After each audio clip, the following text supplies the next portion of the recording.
नमस्कार दोस्तों, हमारे YouTube channel Sanwal classes for Uttarakhand में आप सभी का हार्दिक स्वागत है। दोस्तों, ये चल रही है हमारे उत्तराखंड पुलिस रिटर्न एग्जाम के लिए विशेष सीरीज़ और इस सीरीज़ में हम उत्तराखंड सामान्य अध्ययन और हिंदी से संबंधित 100 महत्वपूर्ण प्रश्नों पर रोजाना चर्चा करते हैं।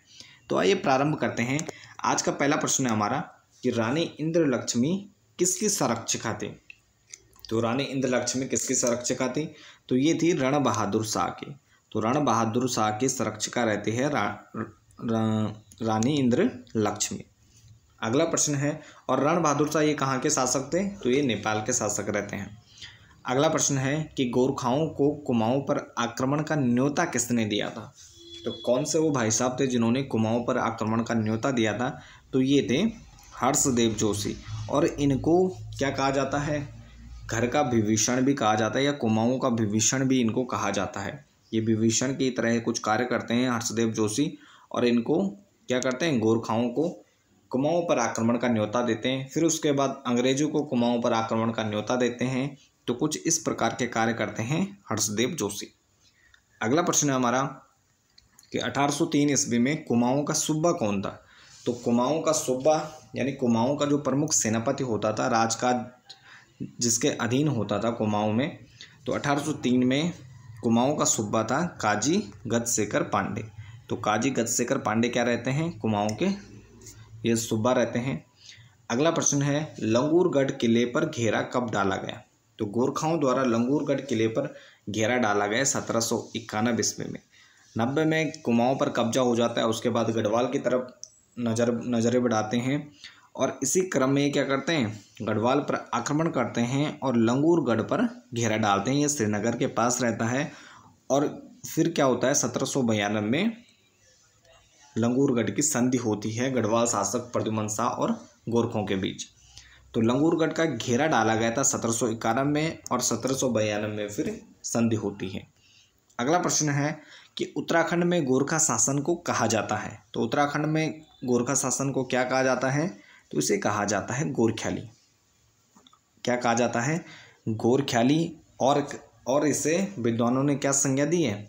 इसे अंधकार का युग भी कहा जाता है। तो उत्तराखंड में गोरखा शासन को अत्याचारपूर्ण, या जो इनका शासन था या काफ़ी क्या था, ये लोग बहुत अत्याचारी थे। इन्होंने उत्तराखंड की जो आम जनता थी यहाँ पर बहुत अत्याचार किए और इन्होंने कई तरह के यहाँ पर टैक्स लगाए। तो इनका शासन गोरख्याली, और इसको विद्वानों ने अंधकार के युग की संज्ञा दी है। अगला प्रश्न है कि कुमाऊं में 20 नाली जमीन पर 1 रुपये टैक्स निर्धारित किया था। तो कुमाऊं में 20 नाली जमीन पर 1 रुपये का टैक्स निर्धारित किया था। तो ये रहते हैं जोगामल शाह। तो जोगामल शाह द्वारा 20 नाली पर 1 रुपये टैक्स इन्होंने निर्धारित किया था और इसे बीसी के नाम से जाना जाता था। अगला प्रश्न है कि गोरखा शासन के समय टीका भेंट कर क्या था? तो गोरखा शासन के समय टीका भेंट कर क्या था? तो ये शादी व विवाह के समय लिया जाता था। तो शादी व विवाह के अवसरों पर लिया जाने वाला कर क्या था, जिसे टीका भेंट कहा जाता था। अगला प्रश्न है कि गोरखा शासन के समय मिझारी कर क्या था? तो गोरखा शासन के समय मिझारी कर क्या था? यह शिल्प कर्मियों और जागरिया ब्राह्मणों से लिया जाता था। तो शिल्प कर्मियों और जागरिया ब्राह्मणों से लिया जाने वाला कर क्या कहलाता था? ये मिझारी कर कहलाता था। अगला प्रश्न है कि गोरखा शासन के समय रहता कर, तो गांव छोड़कर जो लोग भाग जाते थे तो उन पर क्या लगाया जाता था? टैक्स लगाया जाता था कि आप लोग अगर वापस आओगे तो इन पर क्या लगेगा? टैक्स लगेगा, रहता कर लगाया जाता था। अगला प्रश्न है कि गोरखा शासन के समय बहता कर, तो बहता कर क्या था? तो बहता कर था अगर लोग क्या करते थे, अपनी कुछ छिपाई हुई संपत्ति, अगर छिपाई हुई संपत्ति प्राप्त होती है तो उस पर क्या लगाया जाता था? बहता कर लगाया जाता था। अगला प्रश्न है कि गोरखों के विरुद्ध युद्ध की घोषणा की। तो लॉर्ड हेस्टिंग्स द्वारा 1 नवंबर 1814 को गोरखों के विरुद्ध क्या की जाती है? औपचारिक युद्ध की घोषणा की जाती है। अगला प्रश्न है, अंग्रेजों ने अल्मोड़ा पर हमला किया। तो अंग्रेजों ने अल्मोड़ा पर हमला किया जी 25 अप्रैल 1815 को। तो 25 अप्रैल 1815 को अंग्रेजों द्वारा अल्मोड़ा पर आक्रमण किया जाता है। अगला प्रश्न है कि नॉन रेगुलेशन प्रांत व्यवस्था खत्म कर दी गई। तो नॉन रेगुलेशन प्रांत व्यवस्था यहाँ पर खत्म की गई 1891 में। तो 1891 में नॉन रेगुलेशन प्रांत की व्यवस्था समाप्त कर दी गई। अगला प्रश्न है खसकुरा भाषा का संबंध है? तो खसकुरा भाषा का संबंध भी गोरखाओं से है, तो गोरखाओं से संबंधित है खसकुरा भाषा का संबंध। अगला प्रश्न है, उत्तराखंड में औपनिवेशिक संघर्ष किसके समय प्रारंभ हुआ? तो यहाँ पर औपनिवेशिक संघर्ष हमें देखने को मिलता है गोरखों के समय से। तो गोरखों के समय से यहाँ पर औपनिवेशिक संघर्ष प्रारंभ होता है। अगला प्रश्न है कि ब्रिटिश कुमाऊं का प्रथम कमिश्नर कौन था? तो ब्रिटिश कुमाऊं का प्रथम कमिश्नर था एडवर्ड गार्डनर। कौन था? एडवर्ड गार्डनर था। मई 1815 में बनाया गया। तो मई 1815 में ब्रिटिश कुमाऊं के प्रथम कमिश्नर बने एडवर्ड गार्डनर। अगला प्रश्न है, स्टैटिकल स्केच ऑफ कुमाऊनी नामक पुस्तक लिखी है। तो स्टैटिकल स्केच ऑफ कुमाऊनी नामक पुस्तक किसने लिखी है? तो ये लिखी है जॉर्ज विलियम ट्रेल ने। तो जॉर्ज विलियम ट्रेल ने लिखी है स्टैटिकल स्केच ऑफ कुमाऊनी नामक पुस्तक, और ये कुमाऊं के द्वितीय कमिश्नर रहते हैं। अगला प्रश्न है कि अल्मोड़ा जेल की स्थापना हुई। तो अल्मोड़ा जेल की स्थापना कब होती है? तो ये होती है जॉर्ज विलियम ट्रेल के समय 1816 में। तो 1816 में स्थापित की जाती है अल्मोड़ा जेल। अगला प्रश्न है कि सदर अमीन का पद कब सृजित हुआ? तो सदर अमीन का पद यहाँ पर सृजित होता है कर्नल जॉर्ज गोवान के समय 1837 में। तो 1837 में सदर अमीन का पद सृजित किया जाता है। अगला प्रश्न है कि बागेश्वर की गोमती नदी का पुल का निर्माण किसके द्वारा किया गया? तो बागेश्वर में गोमती नदी पर जो पुल बनाया गया, ये बनाया गया जॉर्ज थॉमस लूसिंगटन के समय 1848 में। तो बागेश्वर में गोमती नदी पर सर्वप्रथम पुल का निर्माण 1848 में किया गया लूसिंगटन के समय। अगला प्रश्न है, कुमाऊं कमिश्नर का कार्यालय अल्मोड़ा से नैनीताल स्थानांतरित किया गया। तो कुमाऊं कमिश्नर का कार्यालय अल्मोड़ा से नैनीताल स्थापित किया गया 1854-55 में जॉन हैलिट बैटन के द्वारा। तो जॉन हैलिट बैटन के द्वारा अल्मोड़ा से नैनीताल ले जाया गया कुमाऊं कमिश्नर का कार्यालय। अगला प्रश्न है कि कुमाऊं को अंग्रेजों में बसाने का विरोध किया था। तो कुमाऊं में अंग्रेजों को बसाने का विरोध किया था हेनरी रैमजे। तो ये कुमाऊं कमिश्नर रहते हैं, इनके द्वारा अंग्रेजों को बसाने का वहाँ पर विरोध किया गया था। अगला प्रश्न है, 1857 के सैन्य विद्रोह के समय कुमाऊं कमिश्नर थे।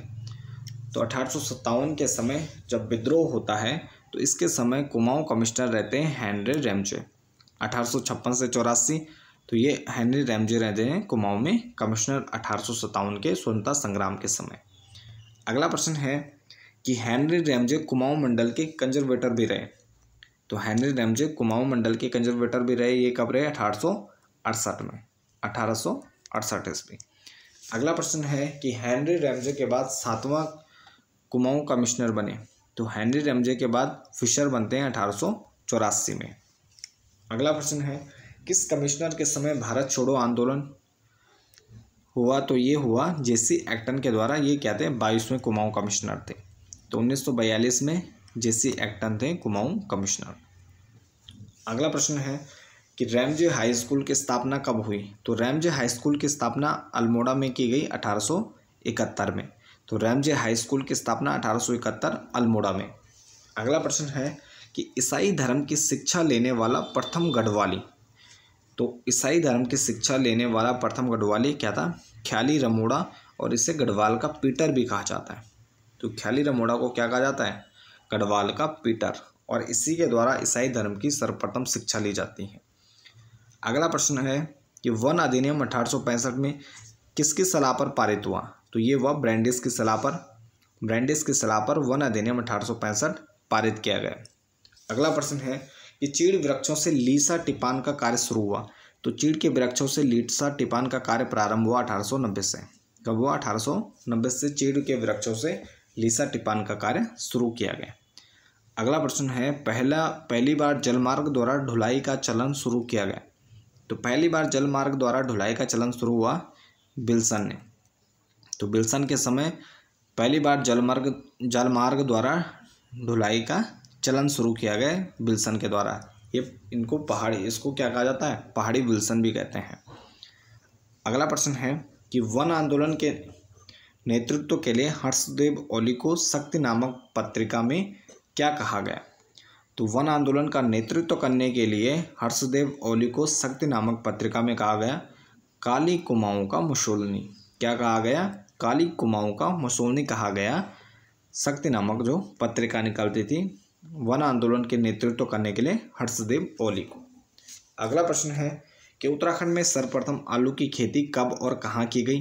तो ये की गई 1823 ईस्वी में देहरादून में और मेजर यंग के द्वारा इसे प्रारंभ किया गया। तो उत्तराखंड में सर्वप्रथम आलू की खेती देहरादून में की जाती है और मेजर यंग के द्वारा 1823 में। ये काफ़ी महत्वपूर्ण है, इसको आपको ध्यान रखना है। अगला प्रश्न है हिल फ्रूट रिसर्च स्टेशन की स्थापना कब की गई? तो हिल फ्रूट रिसर्च स्टेशन की स्थापना की गई 1932 ईस्वी में चौबटिया में। तो चौबटिया में स्थापना की जाती है हिल फ्रूट रिसर्च स्टेशन की चौबटिया उद्यान में 1932 में। अगला प्रश्न है कि इंपीरियल पोटैटो रिसर्च स्टेशन की स्थापना की गई। तो इंपीरियल पोटैटो रिसर्च स्टेशन की स्थापना की गई भवाली में 1943 में। तो भवाली में स्थापित किया जाता है 1943 ईस्वी में। अगला प्रश्न है कुमाऊं की चाय की समानता से चीन से आयात होने वाली उलांग चाय से की। तो कुमाऊं में चाय की समानता चीन से आयात होने वाले उलांग चाय से किसने की थी? तो ये की थी फॉकनर ने। तो फॉकनर के द्वारा कुमाऊं की जो चाय की समानता चीन की उलांग चाय से की जाती है। अगला प्रश्न है पायरेथ्रम के फूलों की खेती शुरू की गई। तो पायरेथ्रम के फूलों की खेती शुरू की गई रानीखेत के जंगलों में 1944 ईस्वी में। तो रानीखेत के जंगलों में 1944 से पायरेथ्रम की फूलों की खेती शुरू की गई। अगला प्रश्न है कि हॉर्टिकल्चर प्रयोग एवं प्रशिक्षण केंद्र की स्थापना तो ये कब हुई? 1934 में। तो हॉर्टिकल्चर प्रयोग एवं प्रशिक्षण केंद्र की स्थापना 1934। अगला प्रश्न है कि कुमाऊं ग्रीवेंस कमेटी 1921 को कितने जिले कमेटी में विभाजित किया गया? तो कुमाऊं ग्रीवेंस कमेटी 1921 को 3 जिलों में अल्मोड़ा, नैनीताल और गढ़वाल में बांटा गया। तो कितने जिले की कमेटी में विभाजित किया गया? 3 जिलों की कमेटी में विभाजित किया गया, अल्मोड़ा, नैनीताल और गढ़वाल। अगला प्रश्न है कि the Kumaon revenue police bill पारित हुआ। तो कुमाऊं रेवेन्यू पुलिस बिल कब पारित हुआ? तो ये हुआ 1932 ईस्वी में। तो the Kumaon revenue police bill पारित हुआ 1932। अगला प्रश्न है कि इंडियन फॉरेस्ट एक्ट पारित हुआ। तो इंडियन फॉरेस्ट एक्ट पारित हुआ 1927 में। तो इंडियन फॉरेस्ट एक्ट कब पारित हुआ? 1927 ईस्वी। अगला प्रश्न है कि north India canal and drainage act पारित हुआ। तो north India canal and drainage act पारित हुआ 1873 में। कब हुआ? 1873। अगला प्रश्न है किसी विधवा द्वारा पुनर्विवाह करने को क्या कहा जाता था? तो किसी विधवा द्वारा पुनर्विवाह करने को क्या कहा जाता? ढांडी कहा जाता था। अगला प्रश्न है विलियम ट्रेल ने 1816 से 33 ईस्वी तक कितने बंदोबस्त करवाए? तो विलियम ट्रेल द्वारा 1816 से 33 ईस्वी तक कुल 7 बंदोबस्त करवाए गए। तो विलियम ट्रेल द्वारा 16 से 33 तक 7 भूमि बंदोबस्त करवाए गए। अगला प्रश्न है ब्रिटिश कुमाऊं में एक साला बंदोबस्त करवाया। तो ये ट्रेल ने करवाया था 1817 में। टिहरी में तीसरा बंदोबस्त करवाया गया। तो टिहरी में तीसरा बंदोबस्त करवाया गया प्रताप शाह ने 1873 ईस्वी में। अगला प्रश्न है टिहरी रियासत में 5वां अंतिम भूमि बंदोबस्त करवाया। तो टिहरी रियासत में 5वां अंतिम भूमि बंदोबस्त करवाया नरेंद्र शाह ने। किसने करवाया? नरेंद्र शाह द्वारा 1924 ईस्वी में। अगला प्रश्न है कि कुमाऊं भाबर खेतिहर न्यास निधि का गठन किया गया। तो कुमाऊं भाबर खेतिहर न्यास निधि का गठन किया गया 1906 ईस्वी में और ये किया गया तराई में। तराई क्षेत्र में 1906 में कुमाऊं भाबर खेतिहर न्यास निधि का गठन किया गया। अगला प्रश्न है उत्तराखंड में क्रांति का विद्रोह प्रारंभ हुआ 1824 में कुंजा तालुका रुड़की से। तो 1824 से कुंजा तालुका रुड़की से उत्तराखंड में क्रांति का विद्रोह प्रारंभ हुआ। अगला प्रश्न है और उत्तराखंड का अंतिम प्रश्न है कि वंदे मातरम का कुमाऊनी अनुवाद किया। तो वंदे मातरम का कुमाऊनी में अनुवाद किया हरिराम त्रिपाठी द्वारा 1906 में। तो वंदे मातरम का कुमाऊनी अनुवाद किसने किया? 1906 में हरिराम त्रिपाठी द्वारा। इसके बाद सामान्य अध्ययन के प्रश्न हैं। पहला प्रश्न है कि हरित क्रांति संबंधित है। तो हरित क्रांति किससे संबंधित है? तो ये संबंधित है खाद्यान्न उत्पादन से। किससे संबंधित है? खाद्यान्न उत्पादन से। अगला प्रश्न है कि उत्पादन शुल्क कैसा कर है? तो उत्पादन शुल्क क्या है? एक प्रकार का अप्रत्यक्ष कर है। तो उत्पादन शुल्क कैसा कर है? ये अप्रत्यक्ष कर है। अगला प्रश्न है कि भारत में विदेशी मुद्रा का अभिरक्षक कौन है। तो भारत में विदेशी मुद्रा का अभिरक्षक कौन है, तो ये है आरबीआई। कौन है, आरबीआई यानी रिजर्व बैंक ऑफ इंडिया। अगला प्रश्न है रियाल किस देश की मुद्रा है। तो रियाल मुद्रा है ईरान की। किस देश की है, ईरान की। अगला प्रश्न है कि द्वितीय पंचवर्षीय योजना में किस पर बल दिया गया है। तो द्वितीय पंचवर्षीय योजना, इसमें बल दिया गया उद्योगों पर। किस पर ज़्यादा बल दिया गया, तो ये दिया गया उद्योगों पर। अगला प्रश्न है कृषि एवं सिंचाई पर बल किस पंचवर्षीय योजना के तहत किया गया। तो कृषि एवं सिंचाई पर दिया गया बल दिया गया पहली पंचवर्षीय योजना में। तो कृषि एवं सिंचाई पर पहली पंचवर्षीय योजना में क्या, इसमें क्या किया गया, जो मुख्य जो फोकस था वो इसी पर था। अगला प्रश्न है कि रैंड किस देश की मुद्रा है। तो रैंड किस देश की मुद्रा है, यह है दक्षिणी अफ्रीका की। अगला प्रश्न है कि सुलभ ऋण किस ब्याज दर वाला ऋण है। तो सुलभ ऋण किस ब्याज दर वाला ऋण है, तो ये निम्न ब्याज दर वाला ऋण है सुलभ ऋण। अगला प्रश्न है कि समाचार पत्रों में सेंसरशिप अधिनियम किसने लागू किया। तो समाचार पत्रों में सेंसरशिप अधिनियम किसने लागू किया, तो ये किया था लॉर्ड वेलेजली ने। किसने किया था, लॉर्ड वेलेजली ने समाचार पत्रों में सेंसरशिप अधिनियम लागू किया। अगला प्रश्न है संयुक्त राष्ट्र संघ के घोषणा पत्र पर कितने देशों ने हस्ताक्षर किए। तो संयुक्त राष्ट्र के घोषणा पत्र पर कुल 51 देशों ने हस्ताक्षर किए थे।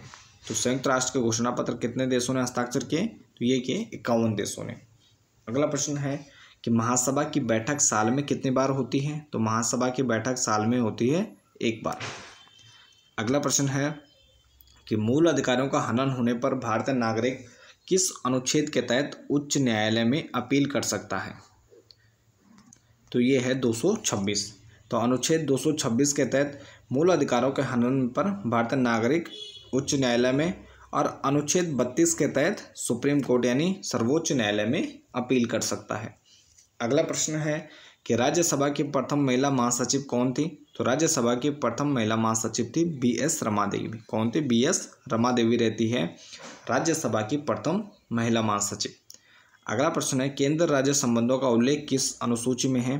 तो केंद्र राज्य संबंधों का उल्लेख है 7वें अनुसूची में। तो 7वें अनुसूची में केंद्र राज्य संबंधों का उल्लेख किया गया है।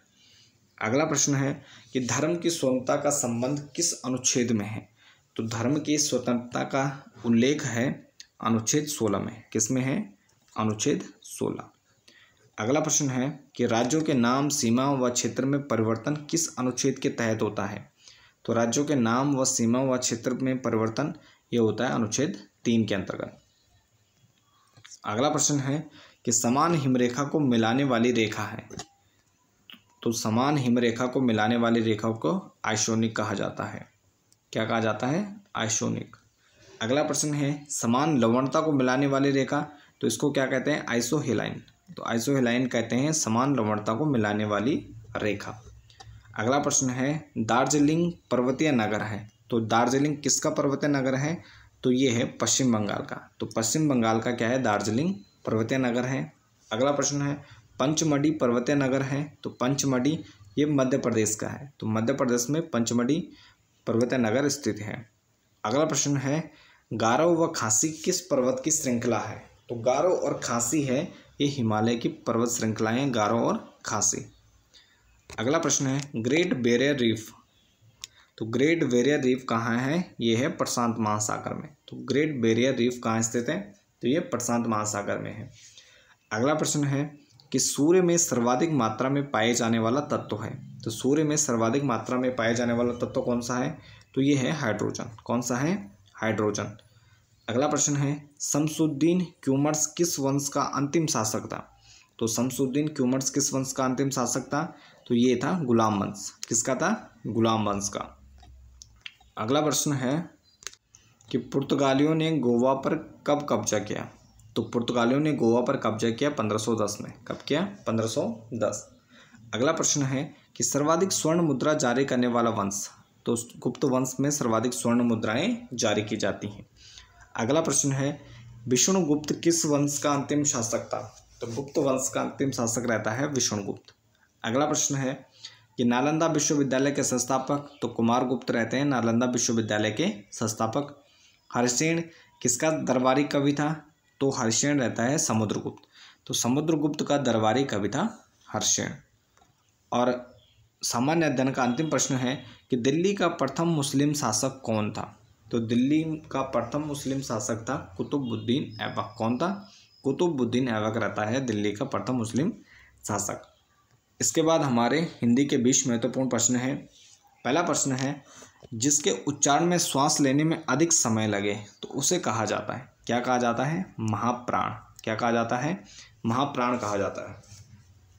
अगला प्रश्न है, हिंदी शब्दकोश में अक्षर का क्रम किस वर्ण के बाद आता है, तो शब्दकोश में हम देखते हैं कि अक्षर क्या होता है, 2 शब्दों से मिलकर बना होता है, 2 वर्णों से। इसमें क प्लस सौ, तो क प्लस सौ से मिलकर बना होता है। तो जब हम इसको शब्दकोश में देखते हैं तो इसमें क्या होता है, तो का वाले वर्ग में से ढूंढते हैं, तो यानी किस में ढूंढेंगे हम, तो का वर्ग के बाद आएगा अक्षर का वर्ण, तो इसमें क्या आएगा, का वाले वर्ण में देखते हैं। अगला प्रश्न है कि जिनका उच्चारण ऊपर के दांतों पर जीभ लगने से होता है, तो ऐसे वर्ण जिनका उच्चारण ऊपर के दांतों पर जीभ लगने से होता है उनको कहा जाता है दंत्य वर्ण। क्या कहा जाता है, दंत्य वर्ण कहा जाता है। अगला प्रश्न है, शौ का ध्वनि का उच्चारण स्थान है, तो शौ ध्वनि का उच्चारण स्थान क्या है, तालु, तो इसको तालव्य शाह भी कहा जाता है। अगला प्रश्न है कि ट वर्ग किस प्रकार के व्यंजन है, तो ट वर्ग क्या होता है, ये होता है मूर्धन्य प्रकार के व्यंजन। किस प्रकार के व्यंजन होते हैं, मूर्धन्य प्रकार के व्यंजन होते हैं। अगला प्रश्न है कि हिंदी शब्दकोश में अ वर्ण सबसे पहले आता है, तो हिंदी शब्दकोश में अ वर्ण सबसे पहले आता है अंग से। किससे, अंग से पहले आता है। अगला प्रश्न है कि 2 भाषाओं का मिश्रण से बने शब्द कहलाते हैं, तो क्या कहलाते हैं, संकर शब्द कहलाते हैं। तो 2 भाषाओं के मिश्रण से बने शब्द संकर शब्द। और हिंदी शब्दकोश में अ वर्ण सबसे पहले आता है अंग के रूप में, क्योंकि जो अनुस्वार और विसर्ग हैं तो शब्दकोश में सबसे पहले इनको स्थान दिया जाता है। जैसे कंग का, फिर उसके बाद क का के की, तो इस प्रकार से आते हैं, सबसे पहले अनुस्वार और विसर्ग आते हैं। अगला प्रश्न है, किशन लाल और रमेश चंद्र परीक्षाएं देने चले गए हैं में वाक्य है, किशन लाल और रमेश चंद्र परीक्षाएं देने चले गए हैं, तो ये वाक्य क्या है, विधानार्थ वाक्य है। अगला प्रश्न है, यदि तुम कन्याकुमारी चलूं तो मैं भी चलूं, यदि तुम कन्याकुमारी चलो तो मैं भी चलूं, तो ये किस प्रकार का वाक्य है, तो ये संकेतार्थक वाक्य है। किस प्रकार का है, संकेतार्थक। अगला प्रश्न है, ऐसी संज्ञाएं जिनके खंड सार्थक होते हैं, तो ऐसी संज्ञाएं क्या होते हैं, यौगिक कहलाते हैं। क्या कहलाते हैं, यौगिक कहलाते हैं। अगला प्रश्न है, दूध शब्द में लिंग है, तो दूध शब्द क्या है, एक पुल्लिंग शब्द है। दूध शब्द क्या है, पुल्लिंग शब्द है। बाल का स्त्रीलिंग होगा, तो बाल का स्त्रीलिंग क्या होगा, बाला, तो बाल का स्त्रीलिंग बाला। और दूध क्या है, एक पुल्लिंग शब्द है। अगला प्रश्न है कि तू अपना मन लगा, तू अपना मन लगा में सर्वनाम है, तो इसमें क्या हो जाएगा, निजवाचक सर्वनाम हो जाएगा। इसमें क्या हो जाएगा, निजवाचक सर्वनाम हो जाएगा कि तू अपना मन लगा। अगला प्रश्न है, घास शब्द का विशेषण है, तो घास शब्द क्या का विशेषण होगा, घस्यारा। अगला प्रश्न है, श्याम इस समय पत्र लिखता होगा, श्याम इस समय पत्र लिखता होगा में काल है, तो श्याम इस समय पत्र लिखता होगा, तो ये क्या हो जाएगा, संदिग्ध वर्तमान काल हो जाएगा। हमें पता नहीं है, समय पत्र लिखता होगा संभवतः, तो ये क्या हो जाएगा, संदिग्ध वर्तमान काल होगा। अगला प्रश्न है, बच्चा खेलता है में वाच्य है, तो बच्चा खेलता है तो क्या हो जाएगा, कृतवाच्य हो जाएगा। अगला प्रश्न है कि छात्रों द्वारा नाटक प्रस्तुत किया जा रहा है में वाच्य है, तो ये क्या जाएगा, नाटक प्रस्तुत किया जा रहा है, तो कर्मवाच्य हो जाएगा। अगला प्रश्न है, यौवन का विलोम है, तो यौवन का विलोम होता है जरा। क्या होता है, जरा, यौवन का जरा। अगला प्रश्न है, छक्का पंजा करना, तो यह क्या होता है, ओछी हरकत से कार्य सिद्ध करना। तो छक्का पंजा करना का मतलब होता है ओछी हरकत से अपने कार्यों को सिद्ध करना। और आज का हमारा अंतिम प्रश्न है कि अंडे सेना, तो अंडे सेने का अर्थ होता है घर में बेकार बैठना। तो अंडे सेने का अर्थ क्या होता है, घर में बेकार बैठना। तो ये थे हमारे आज के 100 महत्वपूर्ण प्रश्न। तो इसके साथ इस वीडियो को यहीं पर समाप्त करते हैं और इसकी PDF के लिए आप हमारे टेलीग्राम से जुड़ें। धन्यवाद।